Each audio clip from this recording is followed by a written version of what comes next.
रोट biscuits किंवा रोट इथे मस्तपैकी बेक होऊन तयार आहे। रंग सुरेख आलाय, खूप सुंदर दिसतंय। ब्रेक करून दाखवते बघा, आतपर्यंत असे खुसखुशीत झालेत। रंग खालच्या बाजूनेही सुरेख आलाय। परफेक्ट बिस्किट हवं तसं झालंय, मस्त। नमस्कार, मी मधुरा, मधुराज रेसिपी मराठीमध्ये तुम्हा सर्वांचं खूप खूप खूप मनापासून स्वागत।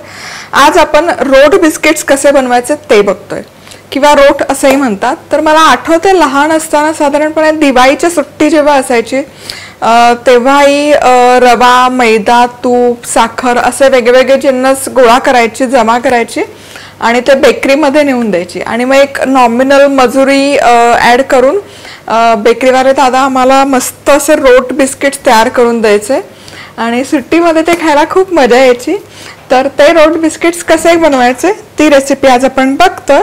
क्रिसमस पण जवळ आला, तर इथे 1 चमचा साजूक तूप घ्यायचं तव्यामध्ये, त्यामध्ये पाव कप किसलेलं खोबरं घालायचं, त्यानंतर बदामाचे काप 2 ते 3 चमचे आणि काजूचे तुकडे।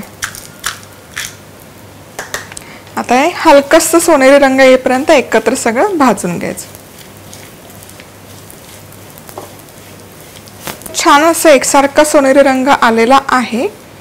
आता सगळ्यात शेवटी यामध्ये घालायचे मनुके। मनुके आधी नाही घालायचे, कारण मनुके पटकन भाजले जातात आणि ते फुलतात। ही जी भाजलेल्या सुकामेवाची हीट आहे तेवढी पुरेशी आहे। अशाच मस्त चमचमीत आणि झणझणीत रेसिपीजसाठी मधुराज रेसिपी मराठीला सबस्क्राइब करा आणि त्याचबरोबर बेल आयकॉनवरही क्लिक करा। आता आपण पीठ करून घेऊयात। तर सगळ्यात आधी 1 कप मैदा घ्यायचा बाउलमध्ये। 1 कप मैद्यामध्ये अर्धा कप बेसन घालायचं, अर्धा कप रवा, रवा भाजून नाही घ्यायचा, कच्चाच घ्यायचा, आणि 1 कप पिठी साखर। जेवढा मैदा तेवढीच पिठी साखर। आता पिठी साखर झाली घालून की यामध्ये घालायचं अर्धा चमचा बेकिंग पावडर आणि हे सुके जिन्नस आधी मिक्स करून घेऊयात। चला, तर मग हे सुके जिन्नस सगळे व्यवस्थित मिक्स करून झाले की यामध्ये हे जे आपण खोबरं आणि सुकामेवा भाजून घेतला हे पण घालूयात आणि हे पण मिक्स करून घ्यायचं।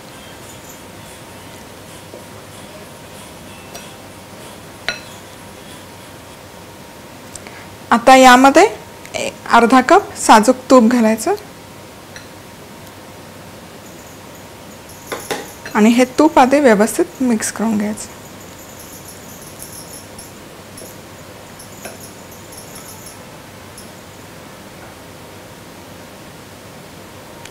हे तूप असं व्यवस्थित मिक्स करून झालं की यामध्ये थोडे ड्रॉप व्हॅनिलाचे घालायचे।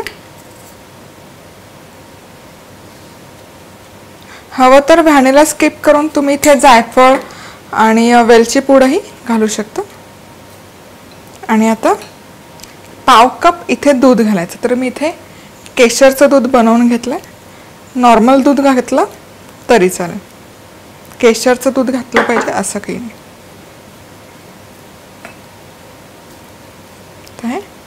मिक्स करायचं। आता हे व्यवस्थित असा घट्टसर गोळा मळून झाला की झाकण ठेवायचं आणि एक अर्धा तास आपण हे बाजूला ठेवूयात। आता हे एक अर्धा तास बाजूला ठेवलं होतं। आता काय करायचं, यातून एक छोटा पोर्शन घ्यायचा आणि याला कुकीचा शेप द्यायचा। तुम्हाला कितपत छोट्या मोठ्या हव्या त्या प्रकारे।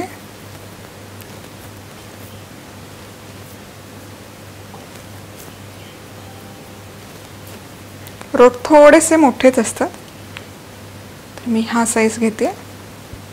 यावर आता थोडे पिस्त्याचे काप घालूयात,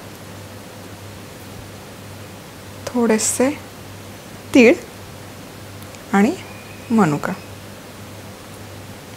दिसायला खूप छान दिसतात हे। आता प्रेस करायचं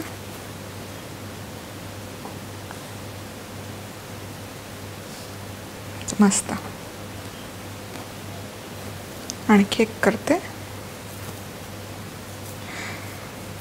तर मधुराज रेसिपीचे मसाले आता तुम्ही व्हॉट्सअपवर ऑर्डर करू शकता. 9136822224 या नंबरवर व्हॉट्सअप मेसेज करू शकता आणि कुठलाही मसाला तुमच्या आवडीचा ऑर्डर करू शकता.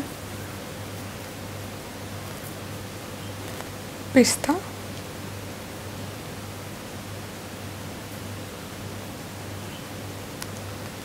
एखाद दुसरा मनुका, टूटी फ्रुटी पण इथे खूप छान दिसेल, कलरफुल. थोडेसे पांढरे तीळ प्रेस करायचे.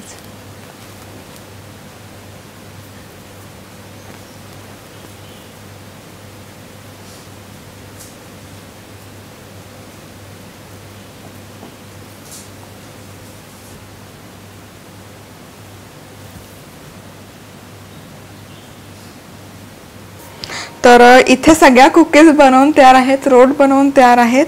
तर जे मी प्रमाण घेतलं होतं त्यामध्ये बरोबर 16 मोठे मीडियम साईजचे रोट बनवून तयार होतात. तर मी हे कढईमध्ये किंवा पातेल्यात नाही करते, कारण मग मला 2 बॅचेसमध्ये करावे लागतील. मी आता हे ओव्हनमध्ये करते. कढईत करायचं असेल तर बेसला थोडं मीठ घाला, स्टँड ठेवून एक डबा ठेवून त्यावर ट्रे ठेवून एक 15-20 मिनिटात बेक होतात. ओव्हनमध्ये 150 डिग्री सेल्सिअसवर एक 15 मिनिटात परफेक्टली बेक होतात. मधुराज रेसिपी मसाले कॉन्टेस्टमध्ये भाग घेण्यासाठी मसाले अमेझॉनवरून ऑर्डर करा. मसाले कसे ऑर्डर करायचे याची लिंक खाली डिस्क्रिप्शन बॉक्समध्ये दिली आहे. मसाले ऑर्डर केले की ऑर्डर नंबर madhurajrecipe@gmail.com वर कळवा आणि जिंका भरघोस बक्षीस. चला तर मग रोट इथे मस्तपैकी बेक होऊन तयार आहे. रंग सुरेख आलाय, खूप सुंदर दिसतंय. ब्रेक करून दाखवते. बघा आतपर्यंत असे खुसखुशीत झालेत. रंग खालच्या बाजूनेही सुरेख आलाय. परफेक्ट बिस्किट हवं तसं झालंय. मस्त. आहा,